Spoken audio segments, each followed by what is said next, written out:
बिस्मिल्लाहिर्रहमानिर्रहीम। अस्सलाम वालेकुम। एमबी न्यूज के डिस्ट्रिक्ट बुलेटिन के साथ मैं हूं नुसरत नूर।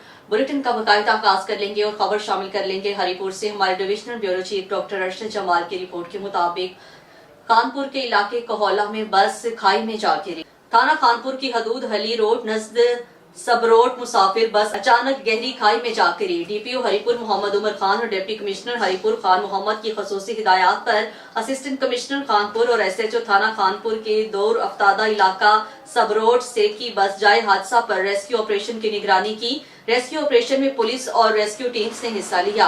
अब तक 5 अफराद जाम बहक जबकि 19 अफराद जख्मी हो गए हैं। डीएसपी सर्कल खानपुर मोहम्मद उजैर तहसील हेडक्वार्टर खानपुर असफुद तमाम इमदादी सरगर्मियों की निगरानी कर रहे हैं। जख्मियों को अस्पताल मुंतकिल किया जा रहा है जहां उनको तिब्बी इमदाद फराहम की जा रही है।